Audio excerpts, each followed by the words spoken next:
Thank you, everyone, for coming tonight. For those who do not know me, my name is Ronnie. I am a donor egg mom in waiting. And what that just means is I was told by my doctors in order for me to have a better chance of bringing baby home to use donor eggs. So that is what I did. I got a donor.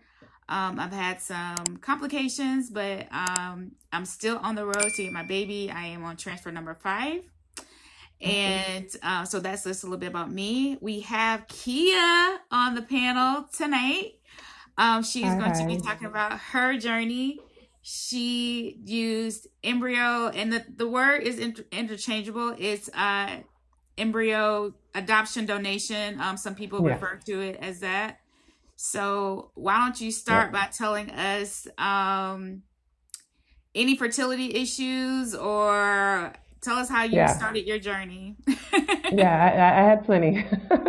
So I started really focusing on trying to get pregnant at 40. I had had a failed engagement at 39, so I was like, okay, I need to, figure this out. Decided to freeze eggs. Had a friend who had frozen eggs successfully. She was able to retrieve like 8 eggs on her first time. So I was like, oh, no problem, great. So I went to her fertility doctor in Encino, California. And, he told me I had fibroids, which I knew, but that's not an issue like for egg retrieval. So we went ahead, we started with the medicine, and, you're going for your scans like every couple days, every other day. And there was only one follicle on one side, and there were no follicles on the other side. Um, so we weren't able to. We could have gone forward and tried to see like if there was an egg in that one follicle, but it's a lot of money, and I didn't Right. want to do all of that for just like one retrieval or possibly nothing. So we abandoned that mission, and at that point, we did blood work. So he did a test of the AMH and the FSH, and those readings came back bad. So that's when I got a diagnosis of diminished ovarian reserve, and that was at age 40. Also had the fibroid, so he wouldn't do like an IUI or anything like that unless I had the myomectomy. I didn't want to have the myomectomy, didn't have time to have the myomectomy, couldn't take off work to do the myomectomy, so I didn't do that at that point in time. Had ovarian cysts, had some mild endometriosis, just pretty much every problem that you you You could could think possibly of it, have. man. Yeah, I had all the problems, and then didn't have a partner. Kept thinking, well, I'll just find a partner because after a little bit, and that's the thing about diminished ovarian reserve. I think that a lot of people don't know. Like you feel like it's a static diagnosis, but it's not. Like with lifestyle and supplements and herbs and things of this nature, you can increase the quality of your eggs. Maybe not the quantity, but definitely the quality. Right. So, like 2 years after that, I was in for an ultrasound, and then I had follicles on both sides. And the doctor had even said like if I wanted to come back every month and just retrieve what was there, I could do that as well. But I mean, it's like literally like $12,000 each time. So I don't Right. know if he thought I was made of money or what he thought was happening, but that was not an option for me. Um, so I really had moved on. I was like, well, I'm going to adopt traditionally. I have 4 brothers. One of them is adopted, so this was like not a new thing to me, and I was in that process and had been selected by a young lady, and then bought all the stuff. And then when she had her baby, she decided to parent, which I completely understand. Right. Then I was back to square one, and around that time, I also like the fibroids were just unbearable, so I ended up having to have the myomectomy anyway. But I made particularly sure to only have a surgeon who um, specialized in fibroid surgeries and endometriosis surgeries, and that's all he does. He doesn't do OB work. He doesn't do reproductive endocrinology. Nothing. He just does those surgeries, and he was really really good.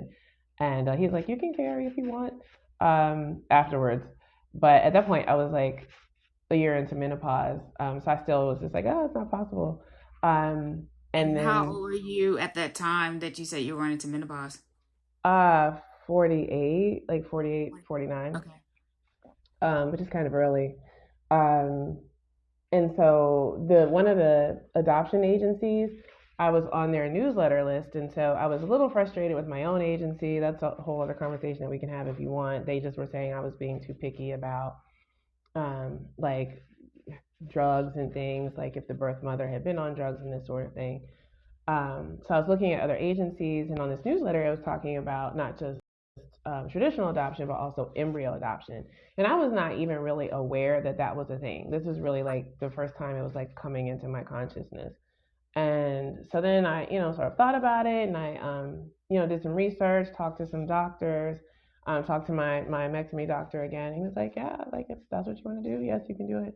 And so by the time I like made a decision, like I'm going to try this. This is something I'm going to attempt to do. That was like November of 2022. I found my team, put together my team, put together the cycle, got the embryos, and I did my transfer in March of 23 and had my baby in November of 23. So it was very fast. Like once I, had all the information, tools, and resources. But before that, it was like 10 years of just being in the wilderness, not really sure like how I was going to get to motherhood. Now, before you said, you did all of this workup, like, did you have any indications that maybe you had diminished ovarian reserve, or did you have normal cycles before I you had started trying?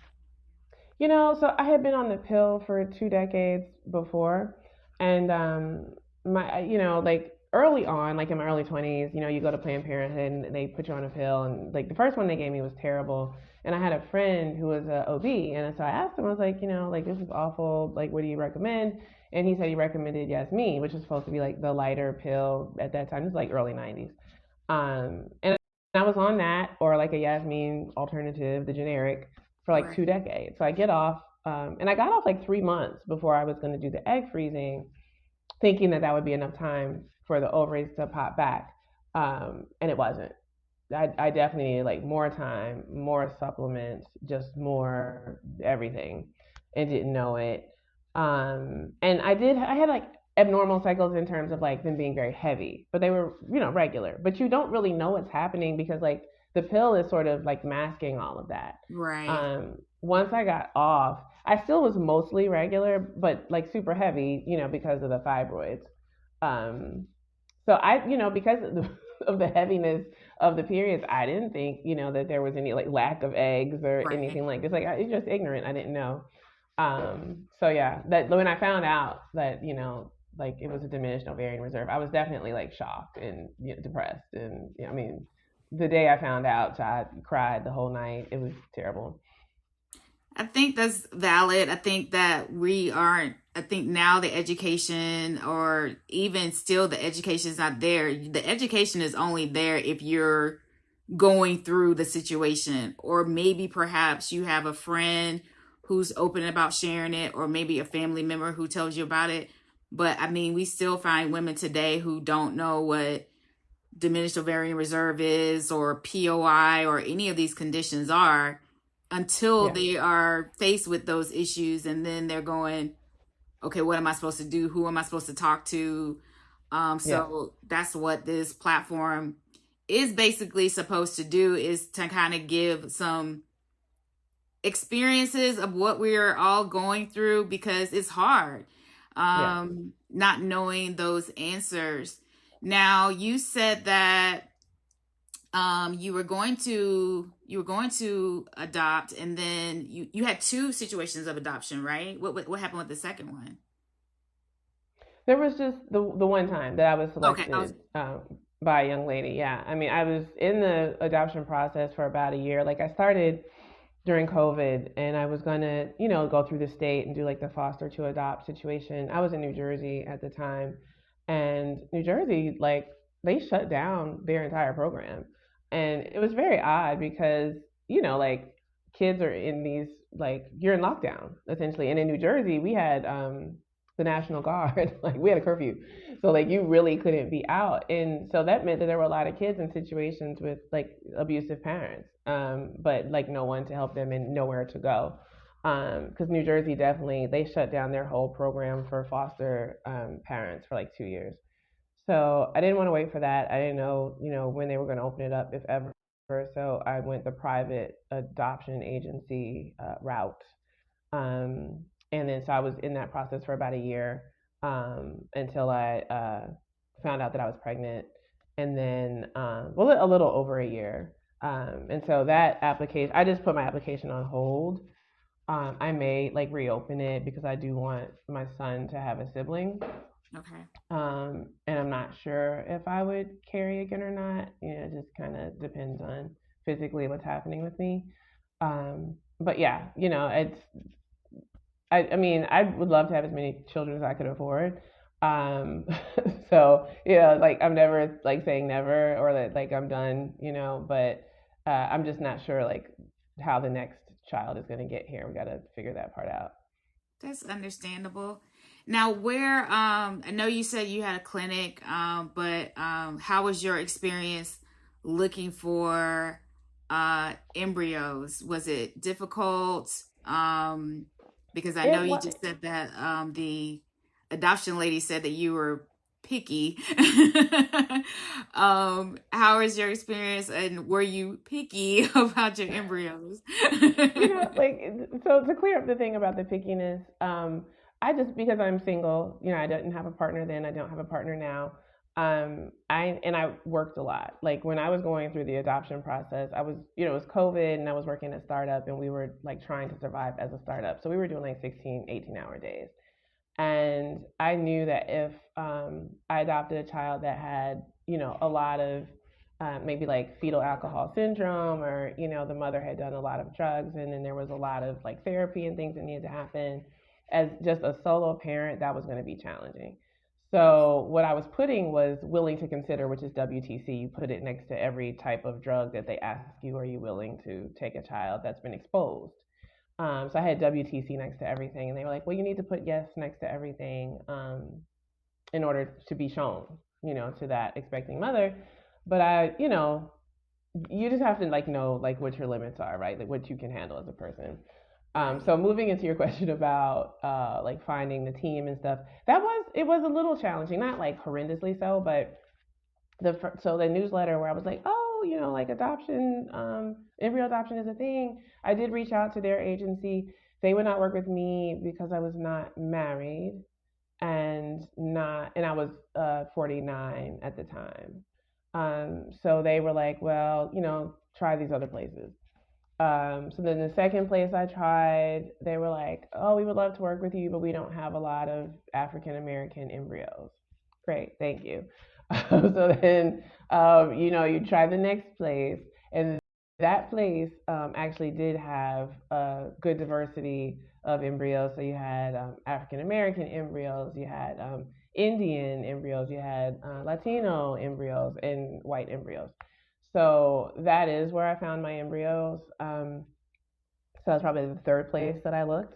There's another place that I was looking at in California where they have embryos, and then they also are creating embryos. So they're doing both. But you have to go to California to work with them. But like, they don't discriminate based on the fact like you're not married or, your age. So it just depends. But there are a lot of places who do discriminate based on singleness or age. So that's why like I wanted to compile like resources and all of that just to get through all of that. And even with the IVF doctors, like I interviewed 3 different places. None of them were like, we won't work with you. The IVF clinics are going to take your money. But there was, I definitely felt judgment at some of the IVF clinics. So I had Because to of your keep age. looking until I found the right one. Because of your age. Age, yeah. Like one woman was just like, so why do you want to do this? And like she was just looking at me like I had 2 heads. And I'm like, lady, you work at a fertility clinic. Why doesn't any woman want to do this? Like, come Right. on. Um, but yeah, like there were definitely places where what I was trying to do, I felt like was less welcome. And then, the OB, you want to find the OB that's okay with it, that's, worked with women your age. My first OB, and I was sad I didn't get to keep her, but I moved. She had had her first baby at 50 and her second at 52, and she was single. But she was just so busy. Like she worked in two different clinics, and you'd get to her office and it'd be like 10 girls like waiting to see her, and you'd be there for hours. So I couldn't, A, I couldn't deal with that, and then B, I moved to Georgia. But she was amazing and very inspirational, and just helped me feel like I was like on the right track. That's amazing. So how many embryos were you allotted when you first started, when you retrieved them? I got two embryos, and they're not from the same batch. So, like, they've already tested them. They're already graded. You know what day they are, and you can see the pictures of the donors and their family histories. And in some cases, they might have filled out a little questionnaire about like why they were doing this, which is helpful, I think, for any child, that's born from an embryo donation. So the ones that I picked, I wanted them to be from the same batch, but there just wasn't enough available, right? So I had to pick from two different batches. So I have two, and we've only, transferred the one, and so he is here now. And then the other one is still frozen, in the event that I can, carry again. Yeah. Hmm. Which is beautiful. So you got your two, and what are your feelings about starting IVF and starting this process of transferring what could be your child? Like for me, it happened so quickly, but I was so ready. That's the thing about, when like it takes this long for you to get there, you just enjoy literally every part of the process. You just enjoy it, all of the medicine taking, the progesterone shots in the butt, like all of that. It's just fun and exciting. And I don't know. It just like the doctor team that I worked with, they were great.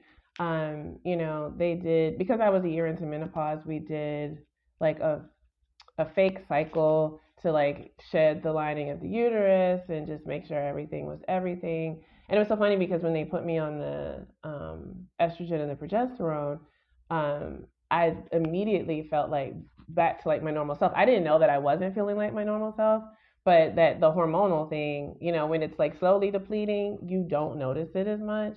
Right. But then when you're on it again, it's like, wow, I sort of like missed all of that hormonal balance, So that was interesting. Um, and then, I took every step, I took the time to really be present in every step because you're just so nervous about, is it gonna stick, and, am I gonna miscarry? Like, what is gonna happen? So I, kept my cards very close to the vest. I didn't really tell anybody until I was well into my second trimester. There were only like two or three people that knew. Um, and Yeah, you just try to plan and do the best you can for yourself. But it was just a really like exciting, fun, and happy time. Like, I definitely like sometimes I think back and like I missed that time. Like it was just so great, like having the 9 months to prepare and just be grateful. Right. Before this, you had never been pregnant or anything like that prior to this, correct? I had been pregnant once when I was 22, and I just was not, in a place to have a child. So I terminated that pregnancy. And, it happened so quickly and so fast. Like you think you're not going to have a problem later on down the line. And yeah, that like for me, like that's one of my biggest regrets. I don't know how my life would have been different. I mean, I imagine it would have been very different, had I had that child, but I didn't. So that was the only time I'd ever been pregnant. And then there were, no other slip ups. I was on the pill for 2 decades, so nothing until this time. I know we've had women before who have had those similar issues of, not being ready at a certain time to be a mom. And then they come to this, this cross in their past where now they have trouble conceiving and the what ifs kind of creep in. But it seems like you were able to mitigate that and say, you know what, that was the decision I made at the time, and that doesn't define whether or not you're going to be a mom, or Yeah, not. I mean, I'm not gonna lie and say like it didn't cross my mind. Like, is this a punishment? Right. Like is God whooping me because I, terminated my pregnancy? But I think I had to really think through it. And I mean, I just decided that, the God I believe in, is a God of redemption and forgiveness and all of this sort of thing. And I knew that I was really ready now. And happily, God agreed. So yeah, but I know that it's hard for women. You know, it's hard. It's a hard thing to square. But yeah, I definitely had to like clear my mind of any type of mental paradigm that would indicate that, and just be like, you know what, I would be a good mother to a child, and I just held on to that. Like, I would be a good mother to a child, and yeah. I love that. So I'm assume you had a good pregnancy because you said that you missed that time. Yeah, it was event free. Like I threw up maybe 3 times in the whole pregnancy. Um, I was very tired, very sleepy. I mean, like so sleepy you could cry, like just sleepy. But other than that, it no issues, no like just the normal stuff. Like my nose was very keen, especially in that first trimester, and so like everything smelled bad, and I was just I was driving the maintenance man in my building crazy because I was like, the pipes are backed up. There's something wrong with the pipes in the apartment, and I kept calling them, and they kept snaking the pipes and putting deodorant down, and I kept calling, and they were like, "Ma'am, there's nothing wrong with the pipes." And then I realized, oh, it's me in the nose. But yeah, other than that, okay, I did have a little bit of depression in the first trimester, and that was because of the hormones. Because as soon as we stopped the progesterone injections and the pills, it went away. So yeah, the first trimester, it was weird because you're overjoyed, like you're overjoyed, but it was just a weird, like just a little tinge on the edges, like a little tinge of like depression. And then it cleared as soon as we were into the second trimester.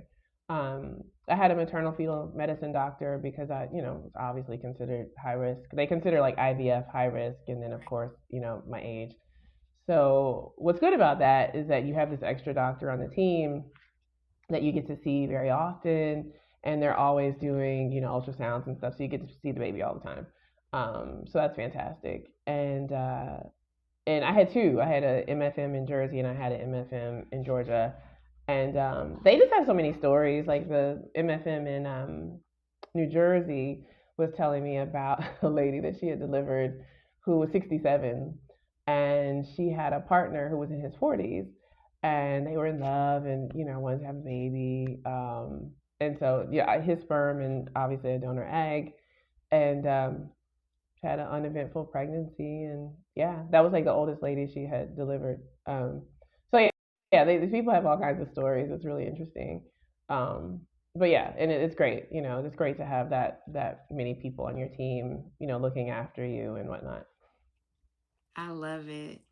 So he's here, and we talk about what embryo adoption donation is that she is carrying a child that is not genetically related to her. So that means that a couple they have finished their IVF, or some people even create their own embryos that are not DNA. They choose an egg donor and a sperm donor, and they create those embryos so that she can carry, so that there is a bond that she has, even though it's not genetically DNA related. So when he's here, tell me how you feel. They put him in your arms, and what is your feeling? It was funny because so I had a C-section, and so they're busy sewing you up when they bring the baby over, and I think that's really a distraction from the sewing because the sewing up is breathtakingly painful.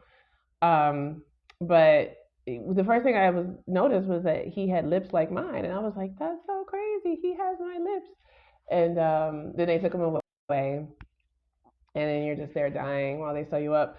But then when they put him in my arms, I was just like, this is my son, like this is my child, and yeah, like if I didn't know that we were not genetically related, you couldn't tell me that we're not Right. genetically related. There I don't feel any type of separation from him. He's amazing. He's been amazing since day one. And it's funny, my OB was telling me that every woman that she's delivered that's used a donor egg, that the baby always somehow ends up looking like the woman. So there is something with the epigenetics and how the DNA expresses, even though it's not my DNA. There is something to the woman, whoever's carrying, she does influence the expression of the DNA in the child. And then, of course, in pregnancy, there's like a flow of DNA between the child and the mother. So even though, like, obviously my DNA is not in his chromosomes, I have some of his DNA, he has some of my DNA in his body. So yeah, it's great. For me, it was the best way, I think, to have gotten a child here because I was really, um, I just assumed that it was going to be adoption, and like I said, I was fine with that. My brother's adopted, um, and it didn't matter to me one way or the other. I had really given up on the thought of being able to carry. I thought that once I had hit menopause, like it was just not possible. Um, I had no idea, that I could still carry after menopause. So that was a new learning for me. But yeah, this was great because I got to like enjoy the entire process. And yeah, and people just people are nice to you, when you're pregnant. Like it's funny, like you go through your whole life, um, and then people just start being nice to you, at the point that you're pregnant. But yeah, I just really felt cared for, even though I don't have a partner. My village is very large, and yeah, it was just a really beautiful time. I enjoyed every bit of it. Now, your experiences and what you did, you created a ebook or a book, correct? I And what did, what made you do that? because of all the information that I didn't know. Like if I had known, about embryo adoption, if I had known, that there were doctors who could really like operate on my fibroids and maintain the womb intact, um, just all the stuff that I didn't know. If I had known how to like research all these doctors in an easier way, I might have done some of this like a year or two before, or even more before if I had known. And so I decided to put all the information together into a book to share with other women who are like in the same situation. I had a doctor when I was like 47. I had just moved back to the East Coast from LA, and she was an IVF doctor. And I was just like, well, I'm here. Let me see like what I can do. And she was like, saw the fibroids and everything. And her recommendation to me was to have a hysterectomy, that the fibroids could not be operated on. And I didn't want to do that. Even if they couldn't be operated on, I didn't want to do that. So I was just gonna like wait until I hit menopause because the estrogen is goes down and they say the fibroids shrink a bit. So I was like, oh, I'll just wait.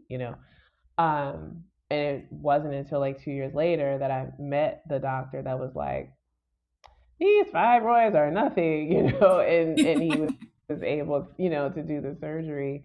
I didn't even have to do like the open myomectomy. He did it with the Da Vinci robot, and it was out. I went home the same day. Right. Yeah, so it really, all white coats are not created the same. Like you really have to do your due diligence and press them and test them and see like, can they help you? Are they the right person for your team? And if they're not, move on, because there's somebody out there who is. I think every interview that I've done, they all say the same thing. Like, I didn't stop at the one answer, that I looked for um, a doctor who was going to listen to me and give me more options than taking my uterus. Mhm. Um, Mhm. we hear too many stories of that is the one resolution, and then birth control, so, Mhm. and it's like, no, there Mhm. has to be somewhere in between, these two solutions for me to carry, to become a mom. And the fact Yeah. that we have to fight for that, like, it's really hard, because some people just take that answer and then they find out later that it could have been a better option for them.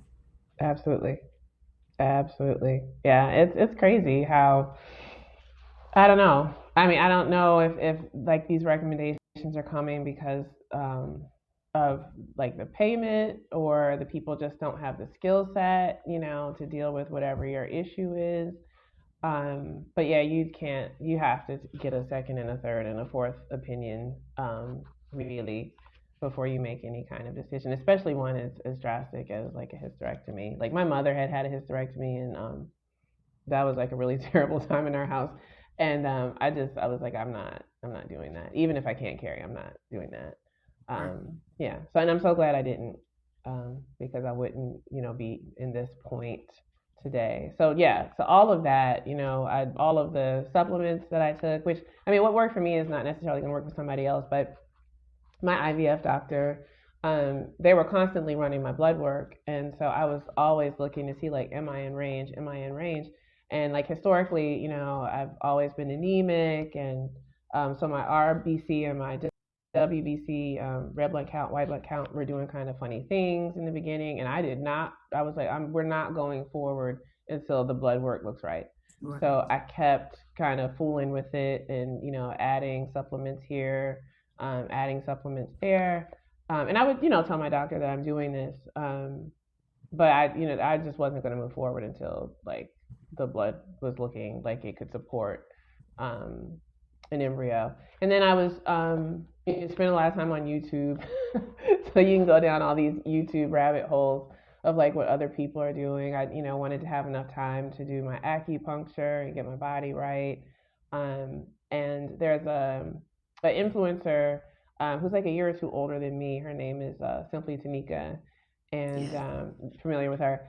And she had done a couple transfers, and they had not been successful. And she went to a reproductive immunologist, which I didn't even had never heard of that. I didn't even know that was a thing. She went to And she was so She went generous. to Like she, she went to Braverman. yes, Dr. Thornton. She went to Dr. Thornton. Yes. uh-huh, uh-huh. And she recorded one of the calls with him where he was going through all of the meds that he was giving her. And that was like really eye opening for me. So I had made a mental note of that. I was like, if I, run into some issues, I definitely want to research that and find out if there's some sort of autoimmune thing that would like keep me from being able to, have an embryo stick or what have you. But thankfully, like that was not an issue for me. But yeah, there's just so much information out there, and a lot of it, I don't want to say it's hidden, but it's just not talked about, Just not right? talked about. Yeah. Yeah, so that's why I put the book together, Fooling My Fertility and Expecting at 50, how I had a baby midlife and you can too. And yeah, I mean, based on like the amount of problems that I had, and just the odds that were just not in my favor, I just really feel like, if I could do it, anybody can do it. And that's a great thing. I wanted to share that. I love that. I love that. So, you guys, thank you so much for coming in. We have Kia. If anybody has any questions, that they want, to ask her, you can do that at this time. Um, you know, every time I share one of these stories, everybody's experience is different, and that's what I have to let people know is you could do embryo donation or whatever, and you could run into every single problem, when it comes to doing this. It could also be a situation where you don't. It could be a situation where you get pregnant the first time, or it could be a situation where you get pregnant the sixth time. I think that's what we have to share these stories for, because everyone goes through something totally Different. different, and that's okay. Yeah. Um, you know, um, they're saying thank you for sharing your story. Oh, my pleasure. Now, uh, so before we end, I'll ask you these last two questions. Okay. And this is just for anyone who is concerned. Um, And I think that your story of adoption and having someone in your family who was adopted probably helped you transition to the fact that you were going to have a child and it's no big deal.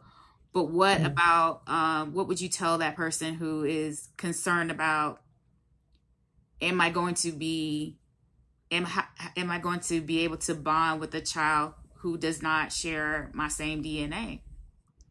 Mm. That's interesting. I mean, for me, because um, I am my mother's child. We're genetically related. Um, Emotionally or whatever, we're like oil and water. Like we do not get along. We try, but we really don't get along. So I don't think it really has anything to do with DNA. And when you look around your own family and folks that you know, it really doesn't matter. I think that nurture is definitely much stronger than nature. I think the one thing you do want to be clear about, and this is for the sake of the child, is that they know early and often their origin story. So, like with my brother, he always knew that he was adopted. It was not, and he was adopted as an infant, but he always knew that he was adopted. It was a closed adoption, so to this day, he doesn't know, who his family is. Um, but for my son, I do have like the pictures of his donors, and I have a book about like donor parents and things of this nature, that sort of explains how he got here. It's like a storybook, and then in the back of the book, I have the pictures of his donor maternal, donor paternal, so that he knows like this is what they look like at least. And then when he is of age, if he wants to do a 23andMe, I think he'll get a lot of hits. He'll have a lot of relatives. I am his family, my family is his family, but he'll have a lot of relatives, and if he wants to meet them, I have no problem with that. I feel like it's important for people to know where they come from, whether it's good, bad, or indifferent. Like I think it just helps you feel grounded in the world, to know that. So that's nothing that I ever want to keep from him. But I just want him to know, like he was very wanted. Like my entire family is obsessed with him. We adore him, and it just gives him a bigger range of family. But I feel like that has to be. It can't be something you trot out, at 4 or 5 years old. Like they have to. It's just easier if you're introducing that to them as a fact and not a condition, as early as possible. Do you think that maybe you wanted as much information for your son on the embryos and everything due to it being a closed adoption in your own personal experience with your sibling? I think so. And then also just even with my parents, they were both born in the 40s, and neither one of them knew their father. They had other people in like not forced on them, but there were just stories made up about who their fathers were Right. that were not entirely true. You know how the black community was back then. So it's like, this is your father, and it's not your father. Um, so yeah, so I feel like that definitely had an impact on my mom. And I know it had an impact on my father. And when his mother passed, I cleaned out my grandmother's apartment and I found this cache of letters from the man who is my father's father from World War II. Okay. And I called him over to the apartment and poured him a whiskey and sat down and gave him the letters. And at like 70 something years old, he's reading through all these letters from the person who's his father, and he had never got to know the man. Um, and we have, the last name of a person who's not that man. So yes, I feel like it really does affect people, and that's why I want my son to have as much information from the beginning. I think that that is profound because, whether you're genetically related to someone or not, you know, you do have that wonder of where you fit in or where you belong, or even some people know where they come from. And I think when you know those answers, it's not as a big of a deal, Hmm. versus someone who didn't know those answers growing up. um and so your son will be able to probably have a better transition, even though you may not have all the answers, that there are some answers and that he's able to go find those answers. Because more than likely they don't when they are able to do it, Yeah. because he knows that those options are available. And you just seem very grounded. I like talking to you, very grounded in everything that you're saying. Yeah. And I'm sure that has to do with your past experiences and just knowing the unknown from just your own DNA related parents. You know Hmm. what I'm saying? So Yeah. Yeah. that's Yeah. I think that's something that we can take from that even if, and we've had moms in here who have had, just a struggle with pregnancies and they are DNA related and they did not immediately bond with their Yeah. children. I don't think that the nurture, like you said, takes more credit, because I tell everyone, just because they come from you, because your son came from you, whether it's not, Hmm. it does not mean that he's obligated to love you. It Right. just means that Right. there is an innate, you two are together, but he can, if you don't love and Yeah. nurture on him, then he gonna look at you Yeah. like, DNA or not, like, lady, Exactly. get it together. No, absolutely. That is the truth, and that's the other thing, just about having children in general. Is like they are their own person with their own set of ideas, and I mean, he's like what 14 months, and he's already like terrible twos. Like he's very willful, big personality, and yeah, and that you were just a steward. Right. Like a child lands with you and you just try to shepherd them the best you can, but they're their own people, and they're going to make their own choices, and you just do the best you can and pray for the best. Amen. My Mm. last question for you is, what do you tell the woman who is watching this and saying to herself, like, there is no hope? She wants to have a baby. She's over 40, close to 50. And what advice, because we know you made some material, but what advice would you give her, to give her hope on starting this journey that may not be the conventional way of being a mother? Yeah. I would just say that if you're 40, like if it's something that you know that you want. Like for me, I've always wanted to be a mother since I was like 5. And really that was like my primary dream. My primary dream has always been around family, because my own, growing up situation was always so like fraught with like chaos in the house. So I always wanted like to create a fun, happy, like stable home environment with children. And then after that, I had, like career aspirations and things of that nature. And it's just so happened that because of the family I come from, in the whole don't bring no babies home, which I heard all the time, like I struggled and struggled to try to do it, the right way, find the man, get the job, get the house. This stuff just didn't work out, you know, that's a whole other conversation. I feel like we were sold a bill of goods, and the things that like our parents and stuff did and were able to do, it's just not the same. Like people are not the same. Relationships between men and women are not the same now. And if motherhood is important to you, prioritize it, prioritize your health, whatever you have to do lifestyle wise, prioritize, getting the resources, or if you have to take out a loan, like do whatever you have to do, because, you know, ideally, like, I mean, you could be that woman who's 67, who Right. did it, but ideally, like, we want to do it, sooner than later once you hit 40. And, if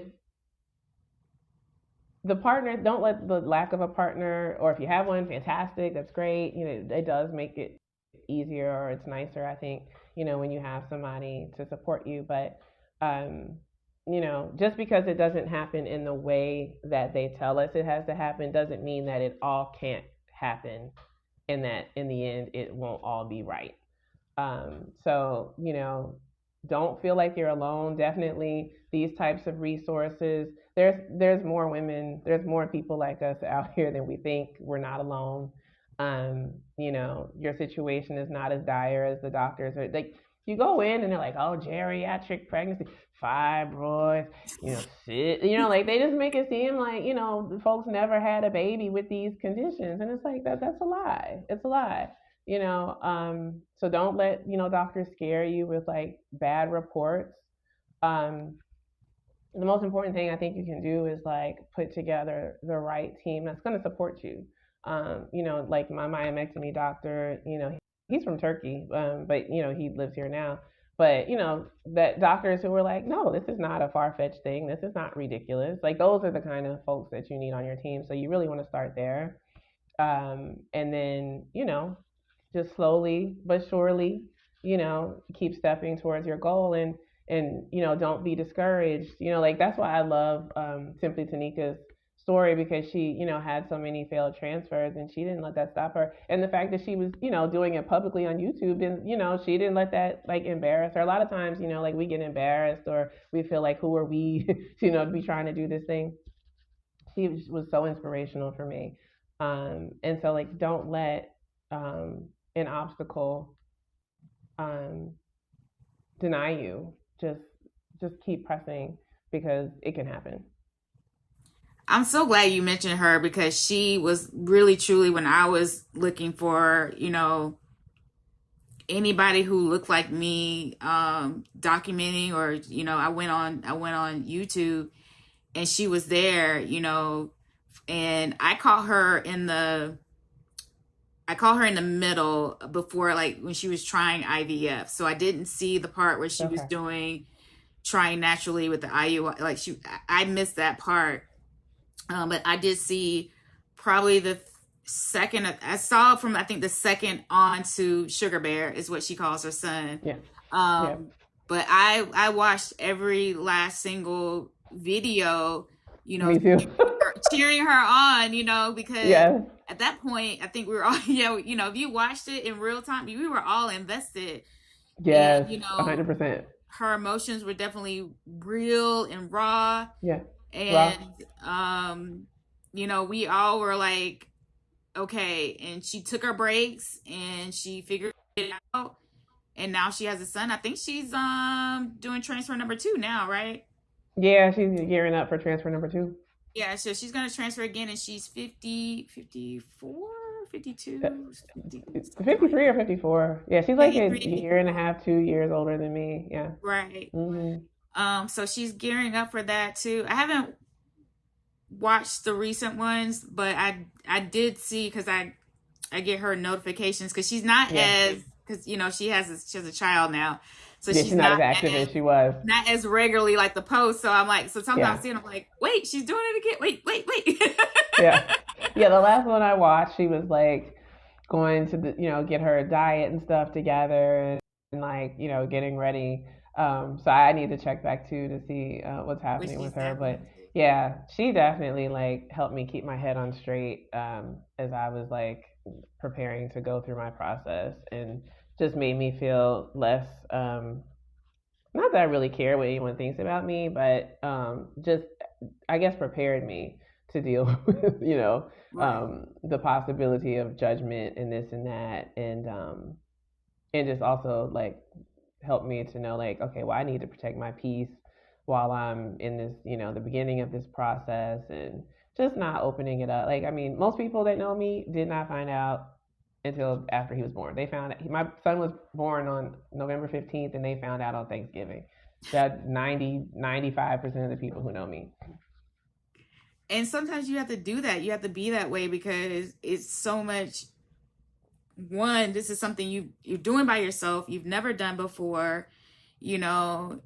And sometimes I tell people, as much as open I am about my journey, I don't want to always answer everything. Like it becomes a It lot. puts too much pressure on it, I think. Right, right. And then you have to explain, what is this? What do you mean? So you're carrying, because again, they automatically think like, because you're carrying, and then you being single, where's the daddy at? Or where is Yes, this? You're like, look, ain't no yes, daddy, it's just me. yes. It's just me. And Just me. just to clarify too, simply Tanika, she did basically embryo. She created her own embryos. She created her own. Yeah, She so did the she same picked the thing, egg. Yeah. and she's also I feel spent a like lot of money that, I for it. mean, it depends on how you do it. It can be a lot more expensive to do Right, it that way. Because with embryo adoption, some people get gifted embryos or, right, whatever the case is. I had a small fee when I was able to adopt mine, but it still was not anywhere close to what it would have been if I had gotten a separate egg donor and then picked right. a sperm donor and had them create the embryos. She had insurance, so I think that helped offset her cost. She worked at a company that offered it, so we definitely, Yeah. you know, say if you can find a company that does it, like that's That, yeah. great. And then you can kind of like go from there. So, that is what people. I'm always about that. Progeny is excellent. Um, Mhm. and even though they don't pay for, and it, well, I take that back, it depends on the clause. So some of them do in their contracts will help assist with some of the cost of embryo adoption donation. So you just have Okay. to read what employer does that, but Okay. for sure they would pay for your transfer, your meds, and Oh some wow. companies Okay. also pay for egg donors and sperm donors too. So it just depends on where you do, and that's why my group was created to help you navigate through those things, because Mm. you know for me it's the um even though I know my partner is I have a bonus daughter, and that's my embryos, I just have the egg donor, but and we talked about maybe doing embryo donation, but then you have to worry about another set of things of talking to that family, and then they change their Yeah. minds. I think Yeah. a girl just posted in the group that she was thinking about donating, and she got bombarded with 20, Request. like with people going, me, pick me, and then they get overwhelmed, and what they do, they stop, and They then stop. they Yeah. go radio silent. So Yeah. and I didn't want to deal with that, Yes. even the thing with traditional adoption. And that's what people don't understand when you tell people to just adopt, that you go through a situation that Kia went through, and it was like, well, she changed her mind. Mhm. Even though you didn't really Mhm. get into it, I'm sure emotionally that was hard, Oh yeah. because Yeah. It was devastating. you're there, you're like, okay, and then but they warn you about that. Mhm. Mhm. And And even with that too, because now with adoption, there's very few like straight up closed adoptions anymore. It's they do want the child to be able to know the birth parent and stuff. And so this girl, because she was so young, she was talking about the relationship almost like it was visitation. Like, you're like, girl, no, it's not. you know what I'm saying? Because she didn't really understand. Yeah, so she was thinking, like, oh, and then, once a month or however often, you'll come and I'll get to see the baby and this and that. Like, she just didn't really quite understand What it that it's not was. that. But you do have to deal with a bit of that when you're doing traditional adoption. Yeah. Even too, I think that, I've talked to some women, and they say, um, even though the child is in their care and they're still waiting period that they can still, depending on the Yes. situation and the Change your state, mind. they can change their mind. And for me, I was like, I love too hard to be given something back. Like I was like, girl, Yeah. no. So I Yeah. mean, That is when you tough. say Yeah. that, it's not just adopting, it's so many layers to that you have to do, and it's expensive, Yeah, it's very so it's more expensive than IVF. right, and creating your own embryos. That's like, Yeah. for me it was like, at least there's a tie between the siblings, that I could deal with, and then two, I get the option to carry, Yeah. and like you said, it was cheaper. Like it was, Yeah. 10K for me to do. It was actually less than that. Well, I stopped counting after, you do all the Right, I cash. know, I feel You you. just start counting. Well, I'm just gonna say it was initially it was less than 10K Right. to start the process and create, and now I have like, a whole, 11 embryos Wow. to keep trying again. So yeah, I That's mean, fantastic. That's yeah, fantastic so though to you have just that have many. to do what works for you, and adoption truly is not for everyone. And Yeah, it can be it's a tough. different, it's definitely can be tough. And as many children as is out there, and like she said, is I'm not emotionally, and we can't guarantee that the child she was going to carry was going to have not run into the same issues, but there's a thing of, I knowingly know that I can't handle a child with special needs, or Right. Right. that has different kind of things. I just not equipped to handle that. And a lot of times those children do have, it may not be a physical, but there's a lot of mental issues that a lot of them go There through, are. you know There are. so There's because there is the separation that they feel from like whoever carried them. Even though it's not really something that they know or can articulate, it's something that is real, that you have to contend with. And then just all the other issues that come with, raising a child. yeah. It's a steep learning curve, when you're on baby number one. It's definitely been a steep learning curve. And then you just never sleep again. Which my doctor told me, she's like, "You're never gonna sleep again." And I thought she meant because, like, babies generally don't sleep through the night. And for me, it's not even that. It's just you just don't sleep because you're constantly like, "Are they okay? Are we okay?" You just, the idea of providing life for somebody other than yourself and a pet. Yeah, it just has, I guess, for me, just higher stakes.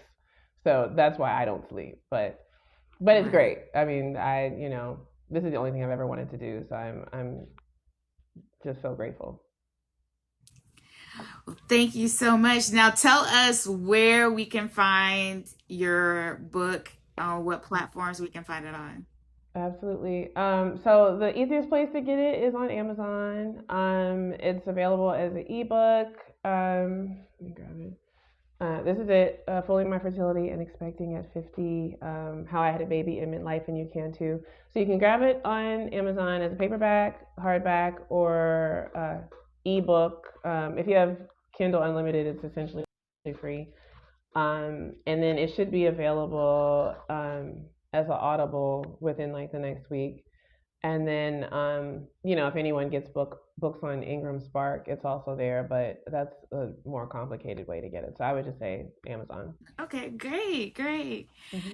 Thank you so much for coming. Thank I you. appreciate this. I enjoyed